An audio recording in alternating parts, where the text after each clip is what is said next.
Buenas tardes, muchas gracias por uniros una vez más a nosotros en estos vídeos. Hoy vamos a hacer el vídeo número 7 de esta serie, Cimientos Sólidos, y vamos a estar hablando de la Iglesia. Lo hemos titulado El lugar donde está. En el primer vídeo estuvimos hablando de cómo Dios creó al hombre en perfección, en un ambiente idílico, pero por culpa del pecado todo se fue al traste.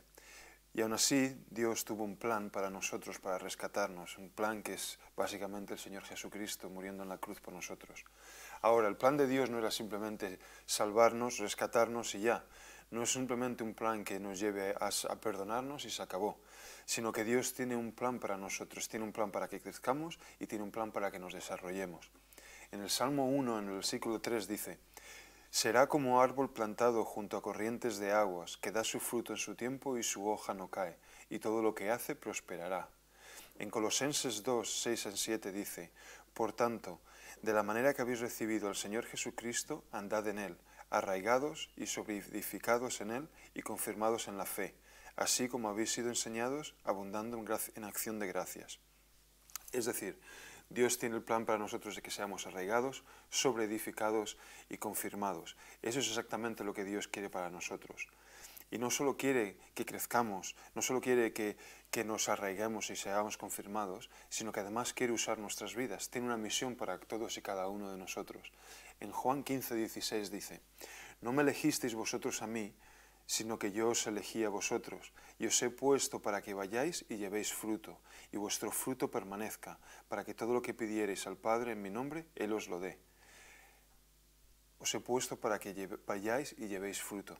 En Mateo 15, 14 dice: vosotros sois la luz del mundo, una ciudad asentada sobre un monte no se puede esconder. En Marcos 16, 15 dice: y les dijo: id por todo el mundo y predicad el Evangelio a toda criatura. Es decir, el mismo Dios que nos ha rescatado y salvado a nosotros continúa en su plan de salvar y rescatar al resto de la humanidad, y quiere que tú y yo, una vez que hemos sido salvados, arraigados, sobreedificados, confirmados, seamos participemos de ese plan, seamos útiles en llevar ese plan a cabo. ¿Y cómo podemos tú y yo hacer esto? Y ahí es donde ahí viene la estrategia de Dios, que es la Iglesia. La Iglesia es la estrategia de Dios no solo para ministrarnos a nosotros, sino para llevar a cabo el plan de evangelizar el mundo.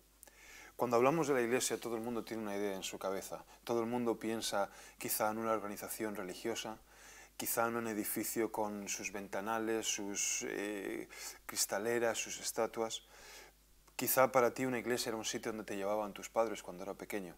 Pero la Iglesia no es ninguna de esas cosas. Cuando vemos la palabra Iglesia en la Biblia, es la traducción de la palabra griega eclesia, que literalmente significa los llamados, los convocados. Antes del cristianismo, esta palabra se usaba en el mundo griego para describir a la asamblea de ciudadanos convocados en un lugar para debatir una cuestión pública o para escuchar un mensaje del rey o gobernador. Los judíos en el mundo griego, en Alejandría, etc., empezaron a utilizar la palabra eclesia para referirse al pueblo de Israel, cuando el pueblo de Israel se juntaba para oír la palabra de Dios, para alabar a Dios. Y eso mismo es lo que es la Iglesia. La Iglesia es el pueblo de Dios que se junta para recibir del mensaje de Dios. En la Iglesia recibimos de Dios para ser arraigados, para ser sobreedificados y para ser confirmados. Y en la Iglesia también es donde nosotros podemos servir para llevar a cabo la visión de Dios de rescatar el mundo. Pasamos ahora de ser partes a ser partes de un cuerpo unido, un cuerpo que funciona perfectamente y puede conseguir grandes cosas, cosas que nosotros solos en nuestra fuerza no conseguiríamos, pero juntos sí podemos. En 1 Corintios 12, 18 dice: mas ahora Dios ha colocado los miembros, cada uno de ellos en el cuerpo como Él quiso. En Romanos 12, 4 a 8 dice: porque de la manera que en un cuerpo tenemos muchos miembros, pero no todos los miembros tienen la misma función, así nosotros, siendo muchos, somos un cuerpo en Cristo, y todos miembros los unos de los otros.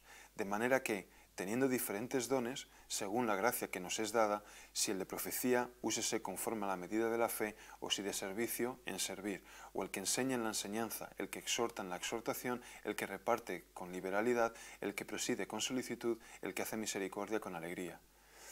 Es decir, Dios nos ha juntado, nos ha puesto en un cuerpo como Él quiso, con una idea que Él tenía, y nos ha puesto cada uno con una función diferente de acuerdo a la gracia que nos es dada. Y todos juntos funcionamos para llevar a cabo el plan de Dios.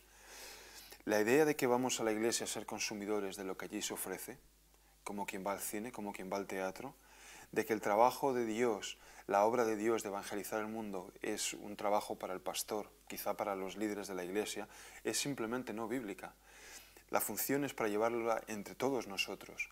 Vemos lo que dice en Efesios 4, 11 y 12 nos dice: y él mismo constituyó a unos apóstoles, a otros profetas, a otros evangelistas, a otros pastores y maestros, a fin de perfeccionar a los santos para la obra del ministerio, para la edificación del cuerpo de Cristo. Es decir, la obra, el trabajo, el ministerio es la edificación del cuerpo de Cristo, es evangelizar al mundo. Y ese trabajo lo hemos de llevar nosotros. Los pastores, los profetas, los evangelistas nos han sido dados para perfeccionarnos, para enseñarnos, para mejorarnos, para que nosotros podamos llevar a cabo ese trabajo. La responsabilidad es nuestra, la responsabilidad es grupal, la responsabilidad es de todos. Y juntos podemos podemos hacer este trabajo, cada uno desempeñando la función en la que Dios nos ha puesto. Ese es el plan y esa es la estrategia de Dios. Por tanto, cuando nos juntamos como iglesia, cuando nos juntamos como congregación para escuchar la palabra de Dios, para alabar a Dios, no lo hacemos simplemente como una reunión de amigos, no es como una fiesta, no es, pues sí, una reunión, sino que tenemos un objetivo, tenemos una misión que cumplir, somos gente con un propósito, somos gente con visión. Y la gente que tiene visión, la gente que tiene propósito, ¿verdad?, enfoca, no se disipa, sino que van a algo muy concreto.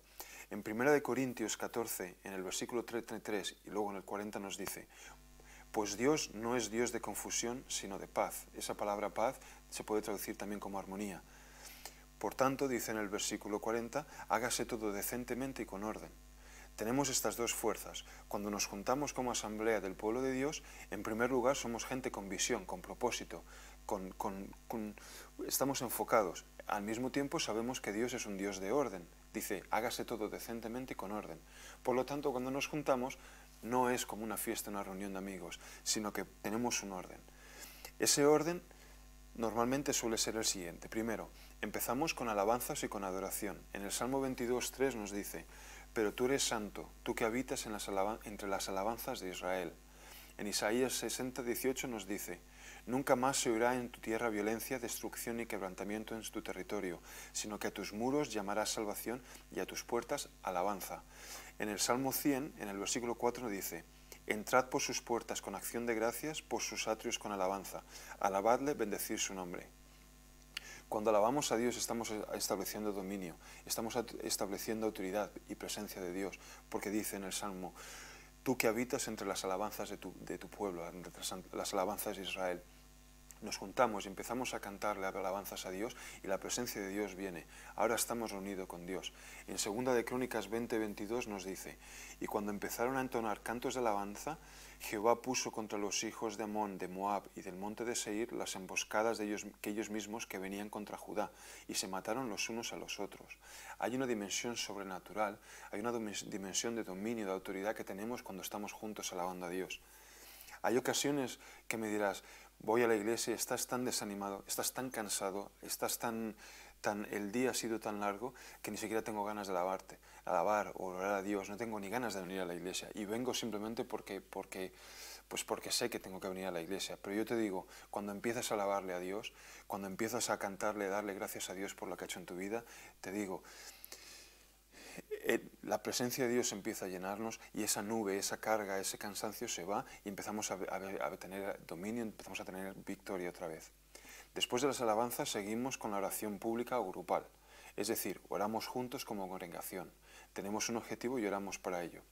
Ahora que Dios está entre nosotros, le traemos nuestras necesidades. Hay una dinámica muy especial cuando la gente de Dios ora junta.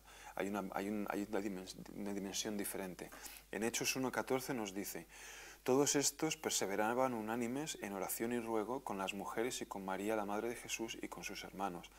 Es decir, los discípulos en un momento difícil estaban juntos y oraban juntos. Y ahí vino el Espíritu Santo. Entonces, cuando hemos terminado de orar, primero cantamos alabanzas, después oramos, recogemos la ofrenda. La ofrenda básicamente es parte de nuestra hora de oración. es una alabanza más, es una manera física tangible. Está muy bien alabarle a Dios con palabras, ¿verdad? Pero también es importante alabarle de una manera física tangible, con nuestra cartera. Cuando nuestra cartera está alabando a Dios, de seguro que nosotros estamos alabando a Dios. Le estamos poniendo a Dios en su lugar de preeminencia, le estamos poniendo en el lugar que le pertenece. Vamos a hablar más de este tema en el vídeo número 9. Es verdad que cuando damos en la ofrenda estamos pagando las facturas, estamos pagando los salarios, pero es mucho más que ello. En Mateo 6:21 nos dice, porque donde esté vuestro tesoro, allí también estará vuestro corazón. Después de la ofrenda empieza la predicación. Esta es la parte más importante del culto. Recordemos, somos la asamblea de Dios, somos los convocados para escuchar la palabra del Rey, para escuchar el mensaje del Rey. En 1 Corintios 1:21 nos dice, pues ya que en la sabiduría de Dios el mundo no conoció a Dios mediante la sabiduría, agradó a Dios salvar a los creyentes por la locura de la predicación. En Romanos 10, 14, 15 dice, ¿cómo pues invocarán a aquel en el cual no han creído? ¿Y cómo creerán en aquel de quien no han oído? ¿Y cómo irán sin haber quien les predique? ¿Y cómo predicarán si no fueran enviados? Como está escrito, cuán hermosos son los pies de los que anuncian la paz, de los que anuncian buenas nuevas. En Lucas 4, 18 dice, el Espíritu del Señor está sobre mí, por cuanto me ha ungido para dar buenas nuevas a los pobres, me ha enviado a sanar a los quebrantados de corazón, a pregonar libertad a los cautivos y vista a los ciegos, a poner en libertad a los oprimidos. El predicador es un heraldo, el predicador declara el mensaje del Rey, está declarando la palabra de Dios. Y esta palabra de Dios viene con poder. En el griego hay dos palabras que se traducen como palabra de Dios. Una es logos, que es la más recurrente. El logo es la revelación, la palabra de Dios, digamos en un sentido general. El logo sería la Biblia. Luego hay otra palabra que sería la rema. La rema sería como una palabra específica, en un momento específico, a una persona específica. Dios quiere que a partir del logos darnos un rema específico para nosotros, una palabra específica para el momento en el que estamos. Después de escuchar la palabra, hacemos la llamada al altar. De hecho, quizá este sea el punto más importante del culto, porque después de haber oído la palabra de Dios y el mensaje que Dios nos quiere dar, la rema de Dios para nuestras vidas, tenemos la oportunidad de orar, tenemos una oportunidad de arrodillarnos delante de Dios y hacer y responder a esa palabra. Quizá tengamos que arrepentirnos, quizá tengamos que hacer promesas a Dios, quizá tengamos que hacer un pacto con Dios, quizá tengamos que pedirle a Dios que nos ayude en una circunstancia. Básicamente lo que estamos diciendo es, he escuchado tu palabra, me alineo con esa palabra, te oigo, he oído y voy a obedecer. Quiero vivir de acuerdo a esa palabra.